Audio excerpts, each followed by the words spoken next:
Olá pessoal, vamos para mais uma aula de comunicação funcional da língua portuguesa. Hoje o nosso assunto é sobre redação técnico-científica. Bom, vamos por partes, esse é um tema muito interessante. Vamos pensar na expressão redação.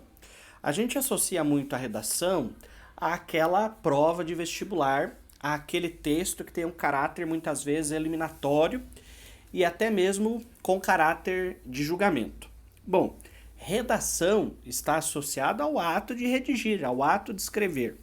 Então, redação talvez seja um termo mais técnico para a gente se referir a alguns tipos de texto. Hoje, o nosso propósito é analisar a redação técnico-científica, que diferente de outros tipos de texto, tem algumas características que são importantes. A primeira, eles não são tão comuns.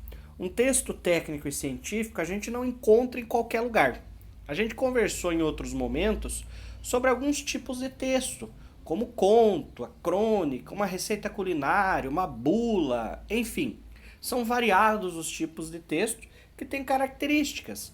Eles podem ser argumentativos, eles podem ser injuntivos, eles podem ser narrativos, descritivos e assim por diante. Agora, o nosso foco é falar um pouco sobre a redação técnico-científica. Esse texto tem um pouco de diferenciação em relação aos outros, porque ele tem características que envolvem a pesquisa, tem uma relação estreita com a ciência, certo? Bom, se eu parar e pensar que um conto é um texto, mas é um texto narrativo, e nesse caso até ficcional, eu não preciso relacioná-lo necessariamente à ciência. Eu não preciso realizar um trabalho de pesquisa aplicada para escrever um conto, certo? Ele possui outras características. Agora, quando nós falamos em relação a esse tipo de texto, nós precisamos entender que o texto técnico-científico tem como objetivo principal a propagação do conhecimento com base em provas científicas, com base em respaldos técnicos, certo? Por isso que esse texto não é tão comum. A gente não encontra esse tipo de texto com tanta facilidade, embora a produção seja abundante. Embora se eu pesquisar na internet, se eu buscar outras alternativas, eu vou encontrar assim esse tipo de texto. Só que ele não é tão comum assim para um variado número de pessoas, certo? Então, eu, enquanto estudante de enfermagem, de técnico em enfermagem, posso escrever um texto técnico-científico? É óbvio que sim, certo? Um artigo acadêmico, uma dissertação de mestrado, uma tese de doutorado, tudo isso se constitui com um texto técnico-científico, onde eu preciso apresentar informações e, ao mesmo tempo, provar a veracidade dessas informações por meio de referências técnicas, por meio de referências científicas. Aí está a grande diferença de um texto dessa natureza para os textos que nós estamos acostumados a ver em outros momentos. Tudo bem? Bom, vamos colocar aqui algumas características desse tipo de texto. A primeira característica, esse texto é extremamente objetivo. Veja, vamos pegar uma crônica. Uma crônica tem lá o seu caráter ficcional.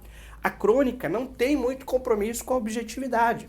Na maioria das vezes, nós utilizamos em uma crônica uma linguagem mais conotativa, ou seja, uma linguagem mais figurada, com figuras de linguagem, com figuras de pensamento, com uma característica dúbia, ou seja, pode provocar dúvida, pode não ter o mesmo sentido de uma pessoa em relação a outra. O texto técnico-científico não tem essa característica, ele é objetivo, certo? É uma característica básica desse texto, porque ele trabalha com a linguagem denotativa, ou seja, trabalha com a linguagem pautada pela razão. Então, objetividade. Bom, o segundo ponto é a concisão, certo? E aí nós temos a afirmação, que é aquele que diz muito em poucas palavras.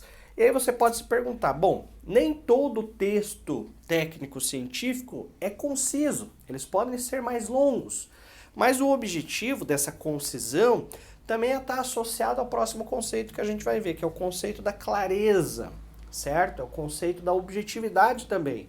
A concisão, nesse caso, reside nas ideias bem apresentadas, no falar de forma apropriada, ou seja, que as palavras estejam bem construídas. O outro ponto aqui é a clareza. Então, quando a gente compara um texto científico, de um texto literário, de um texto jornalístico, de um texto publicitário, a clareza do texto científico é muito maior. Se a gente pegar um texto publicitário, ele pode evocar diversas coisas, trabalhar intertextualidade, ou seja, conversar com outros tipos de texto. Nós podemos ter isso no texto técnico-científico? Podemos ter intertextualidade, mas tem que ser claro. Não pode ser uma peça publicitária que gera diversas interpretações. Não pode ser um texto literário que não tem compromisso com a realidade. Clareza, outro aspecto importante. Bom, outra questão bem válida é a precisão. Muitas pessoas, quando começam a escrever textos científicos e mais técnicos, buscam aí rebuscamentos, ou seja, aquela linguagem mais pesada, cheia de palavras diferentes, palavras difíceis. Isso é importante, é natural dentro de um texto técnico-científico que a linguagem seja diferente. Mas isso não faz necessariamente, ou obriga, que o texto seja extremamente rebuscado, ou seja, as palavras elas precisam ser compreensíveis, né? Não adianta colocar um termo técnico ali sem necessidade nenhuma, né? Vai ficar inadequado. Da mesma forma que muitos optam pela prolixidade. E o que é isso? Ir além, falar demais, escrever demais, pura e exclusivamente para preencher linhas, certo? A prolixidade não é uma característica positiva. Se faça entender, né, com o necessário, com aquilo que de fato precisa ser escrito. Isso é precisão. O outro ponto é a imparcialidade, certo? Um texto científico, um texto técnico, ele deve estar amparado em evidências concretas, certo? Sejam elas aqui como foram colocadas por meio de argumentos, por meio de pesquisa de campo, e por isso o pesquisador, aquela pessoa que escreve, aquela pessoa que é responsável por esse tipo de texto, precisa ser imparcial. Não importa o seu lado, não importa a sua ideologia. A sua pesquisa, o seu texto, precisa estar amparado naquilo que de fato é real. Não importa se lhe agrada ou se lhe desagrada, certo? Essa é a imparcialidade. Outros pontos importantes aqui estão relacionados ao encadeamento, que a gente já conversou em outros momentos, que é a coesão, a conexão entre as palavras, entre as frases, entre os períodos, certo? Precisa haver uma lógica interna dentro desse texto, né? Nós precisamos aí entender essa sequência, esse encadeamento. E essa lógica interna que eu falo se associa muito com a coerência que nós vamos ver na sequência. Por outro lado, nós temos a impessoalidade. O que é essa impessoalidade? É você não se envolver com o texto, evitar aquelas expressões como eu acho, na minha opinião, eu acredito. Isso é praticamente uma heresia dentro do texto científico. Por quê? Porque esse texto, como nós já vimos anteriormente, ele está carregado de objetividade, de precisão, de clareza, de argumentos, de pesquisas.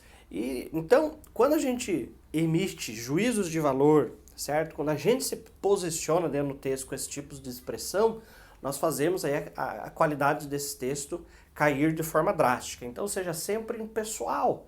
Ao invés de você colocar expressões como eu acho, procure escrever, por exemplo, pode-se perceber, porque é uma expressão em terceira pessoa que evita essa responsabilidade de você achar ou você concluir, né? Trazer eu concluo, eu acho, na minha opinião. Evite esse tipo de expressão, mantenha sempre a impessoalidade.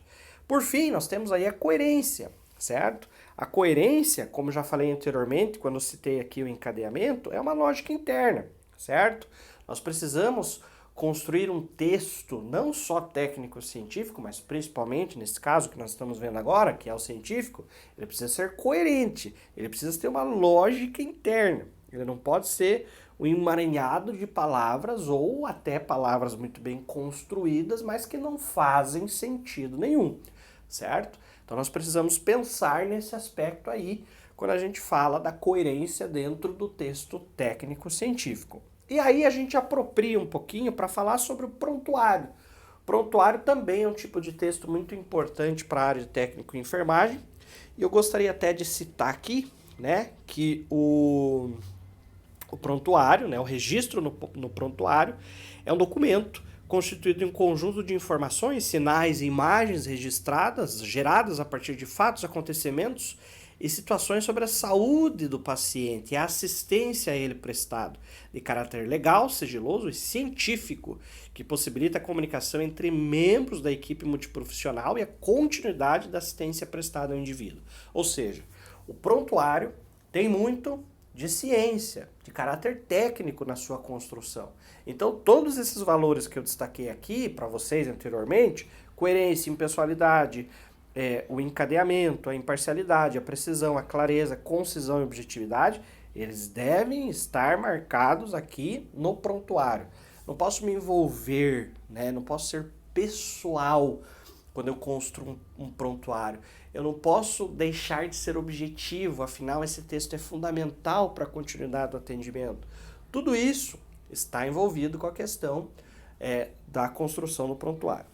Por outro lado, nós temos aí uma definição, né, um pouco mais simples do que é o prontuário, e que também aí informa esse respaldo legal que se garante ao profissional e ao paciente por meio da construção desse documento.